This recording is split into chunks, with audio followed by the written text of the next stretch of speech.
but you've trained for it. That's what the long runs are for. So you're well trained, you're experienced, you can cope with that. You can cope with it and still run and maintain an even pace. So that's sort of ideal. That's what the elites will be doing. They will be switching to fat burning more and more, but they won't hit the wall. Okay. If you go off too fast, and that can be 10 seconds per mile too fast, you will be front loading your glycogen. So you'll be using lots of glycogen at the start. You'll be depleting your liver glycogen. By mid-20s, you won't have any liver glycogen left. You'll be relying on fats, high percentage of fats. If you're not used to that, you will have to slow down. But not only will you have to slow down, you'll probably stop because your brain hasn't got any energy left. Okay? So you've hit the wall, your marathon's over in terms of a PB or getting a good time, and in terms of feeling good about it, because that'll hurt. You'll really be suffering. So that's what you don't want to do. You don't want to get into that position. You guys want to be in this position. Maintain that even pace. Maintain the energy sources, the mix of fats and glycogen. Okay.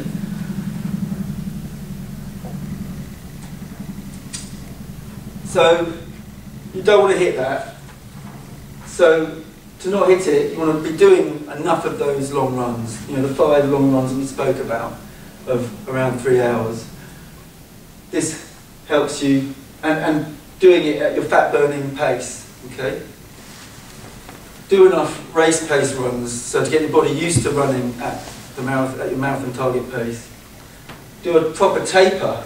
So 2 or 3 weeks before the marathon, you want to be reducing your mileage by sort of 30 to 50% each week, so that when you get to that start line, you are injury-free, you are fresh, you're full of glycogen, so you've carbo-loaded as well. So a day or 2 days before the marathon, you want to be switching some of your protein calories to carbs. It's not just about eating a huge amount of carbs, because you'll feel a bit fat. It's just switching a little bit less protein and switching it to carbs, so that you're starting off with a full tank of glycogen. Because remember, your body's got enough fat in it to run 100 marathons. Okay? It's the glycogen that you've got to worry about. Get your preparation on the day right, and that's to do with practice. This is where long runs is where you practice the on-the-day preparation. What's your breakfast going to be? Will it give you runner's trots?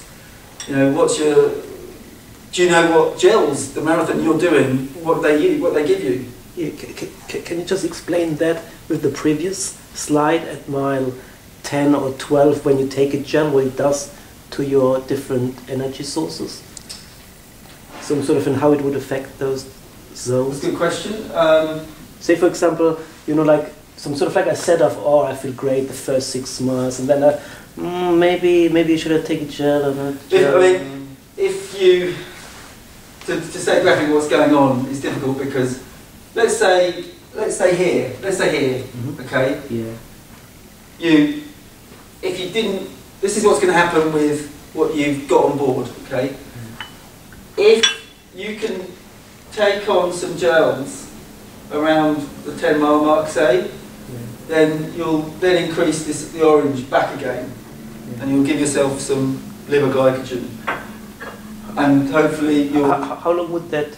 20 minutes. 20 to 30 minutes for glucose in a gel to be absorbed. But there's an instant sugar rush they've now proven. Exactly. Take sugar, like you give a toddler sugar, they jump around within about 60 seconds. That still applies to adults. There's been some tests where that's the problem. You take sugar every 20 minutes without actually taking it into your gut and getting any energy on board. The brain signal is food's coming, feel good, perform good.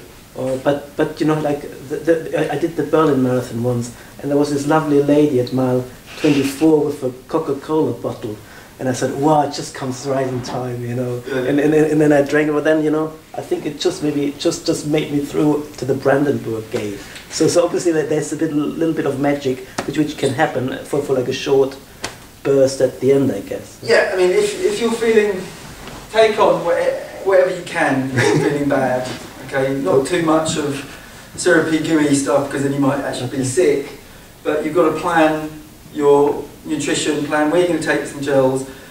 Again, don't get rid of the idea that you've only got enough energy for 20 miles, so therefore I need 6 miles worth of energy gels, which is about 10 gels. Doesn't work like that, okay?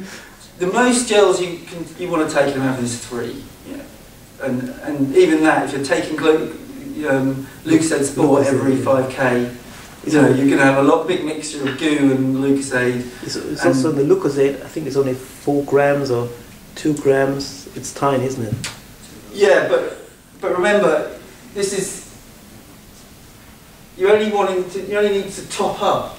Okay. It's not like you've used all your glycogen, so therefore you need 6 miles worth of glycogen here. You just need to be topping up all the time. Yeah. So forget those people who've got that.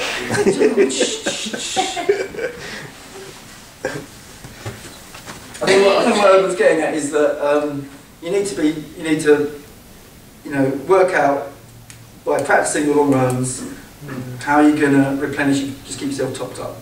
Yeah. Is there anything else than gels? Because they make me feel absolutely sick. Well, try different gels because there's lots of them out there. Sorry? They're all horrible. They are You can horrible. try Talk, TRK, yogurt flavoured ones. Yeah, Try you Talk. could. Try If you don't some like them, okay, give up. I mean, You can just work on the jelly babies because the Yeah, sugar do rush. they work as well? The sugar rush is a separate thing going on. Rather than topping up the energy, it's topping up the brain with the signal from your tongue to your brain saying food coming, and that's been proven to work. What about There are ramen? also little blocks. You can try solids. I mean, you can try solids. Try I've done bananas, I've done bananas, bread. marathon bars. and You also, can get away You can with just it. not do it. You know, you can work without it. Just it's not essential. I reckon Plant peanut butter. gels and stuff will probably work maybe 2 minutes. If you've trained up, that's all they're good for. yeah. Your long runs are worth 20 to 40 minutes. It's on your total time. You're my honest opinion. So what you do in the 10, 20 weeks before is much more important than what you take on the day. I ran the whole of the Comrades with half of a bar at the midpoint. And I ran it at a 3 hour 20 pace. That's great, though. That's Okay, two that's not marathons- you. that's two marathons back- that's So- two marathons back to back at 3 hours 20 pace. So you've Just got a tiny bit of food in the middle. that's works for Greg. You've got to work out what works for you, and that's what you've got to work out in your long runs. Okay. So if you can get away with not running, whereas using gels, then that's great. Try what you need. Yeah. Okay. So on the day preparation, what breakfast works for you? Keep your liquids topped up before the race. During the race, go off slightly slower than your target pace, just to make sure that you don't go off too fast. Okay, because it's in the heat of the moment, you think I'm feeling great, you know, just go off, and before you know it, you've died. As I say, even 10 seconds per mile too fast at the start is going to destroy your marathon. So when you say slightly slower, do you mean like how much? 10 seconds, 15 seconds per mile slower. But again, factor it in. Yeah. Your fastest miles are the middle, from sort of 8 to 18. You should find you're running faster than your target. Basically, it's all going to plan, and then it will get tougher. I mean, no matter how well you plan it, the last couple of miles are going to be hard. There's no escaping that, I'm afraid. Yeah, it's hard not to lose some minutes in those last 6 miles, but if you can just keep it to a few minutes, then you're doing. But don't worry, the first 5 miles going off 10 seconds a mile slower, well worth it, because you're not warmed up. Your body isn't running at its peak efficiency. You want to factor in that it's harder to run at your race pace early on. So give yourself up and say, well, I'm not going to try, because it'll catch up with you, and you'll lose more when it does. Well, often you would have a choice of it at the beginning, in the bigger marathons, you have to go. So that's true. Well, some people use a lot of energy by trying to duck and weave. Yeah. Really. So just accept the fact that there's thousands of people around you, and use it to your advantage to make yourself go slow, as you say. It's good. Think this is great. This is keeping me slow. It's keeping me. You can very easily end up doing 5 mile fartlek at the start of the marathon. You really Yeah. can. It's incredible. I think incredible how you did little darts and sprints and always a gap there. Yeah. And you had mileage for a start, you had a lot of distance, and you're really exerting yourself in a way you really don't want to be exerting yourself. You wouldn't know about this. yeah, you also have to look. I've gone off crazily quickly, once or twice. Yeah, you Which is also, something else. You can cock up the start, you haven't cocked up the race. You just made a mess of the first few miles. You can recover. yeah, you, But can you I do just need say? to adjust accordingly to cover. Urban? Can I just say, like, you also have to take in consideration, like, the course. You're running the London Marathon. Obviously, like, on paper it looks flat, you know, but then, you know, like, if you've run that before, like, you know, like at mile 3, there's a little bit of a downhill Downhill. section, everybody speeds up and gets excited, and I guess they run Cutty Sark, and then I think at mile 5 there's another dip, you know, but then you approach the Tower Bridge, so you have to take all those things into consideration, and also then adjust your pacing as well, you know. At mile 3, they never mention you get down to that roundabout. It's actually it's not steep uphill. Uphill. It's big uphill after that. They don't mention things like the highway, and I live on the highway. And Yeah. there's a gradual Yeah, incline. exactly, You yeah. know, London is not as flat as people make it out to be. And then there comes the underpath, you know. Yeah, Blackfriars Bridge, underpass. Yeah. That's Exactly. where I Canary Wharf, there's yeah. an underpass there coming out the other side of that. And Canary Wharf as well. I strongly recommend anyone doing London run around the course of Canary Wharf because it is really disorientating. It's worse than the day, but get to know where you are. I'd recommend say that for the whole of the course actually, but Canary Wharf is appalling for that. It's really disorientating with the crowds, and because you switch back. There's a couple of blue times. line they paint. Yeah. If you're getting worried about what's the fastest route, the blue line is about 1.5 to 2 meters away from the curve always, and it does follow the exactly shortest route that's legal. Mm. And Speaking, I got on the embankment, and I usually get lost. I run off it, and then I'm not on it. I should be. Have they changed the course this year? We don't know. They do have to make minor changes because the gas ball digs up a hole, and then they have to. I don't think there's anything substantial. The major change was about 5 years ago when they took out the cobbles on the Tower Bridge. And they had to add a section in Canary Wharf, which has slowed the course down. They thought they were speeding the course up, but they slowed it down. Doing that. Missing the cobbles. Okay, well, we have the hold on. last half of the marathon training run on the 3rd of April. So you see, that's where you can rehearse the course. You And can sign up on exactly, it's all online, yeah. So. Okay, and into the sort of personal anecdotes, and this is where you see that it's do as we say, not as we do. I had a quite lucky first London Marathon on low mileage but quality. Every session was a quality session.